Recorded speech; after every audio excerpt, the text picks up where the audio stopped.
பொன்னேரி அனைத்து கிறிஸ்துவ போதகர்கள் சார்பில் சிலுவை பாதை ஊர்வலம் நிகழ்ச்சி நடைபெற்றது.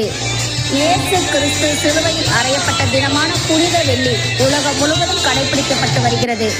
இந்த நிலையில் திருவள்ளூர் மாவட்டம் பொன்னேரியில் சிலுவை பாதை நிகழ்வில் 1000க்கும் மேற்பட்ட கிறிஸ்தவர்கள் கலந்து கொண்டனர். பொன்னேரி ஈடன் பள்ளியில் தொடங்கிய இந்த சிலுவை பாதை பயணம் நகரம் முழுவதும் வழியெங்கும் சென்றது. அப்பொழுது வழிநெடுகிலும் மக்கள் சாதி மத வேறுபாடின்றி இயேசு கிறிஸ்துவை வணங்கினர். இந்த சிலுவை பாதை புனித பயணத்தின் போது சிலுவையை சுமந்தபடி இயேசு கிறிஸ்து முழு கிரீடம் அணிவித்து சாட்டையால் அடித்து துன்புறுத்துதலுக்கு ஆளாக்கப்பட்டு அழைத்துச் செல்லப்பட்ட காட்சிகள் சிலுவை பாதை பயணத்தில் தத்ரூபமாக இடம்பெற்றன.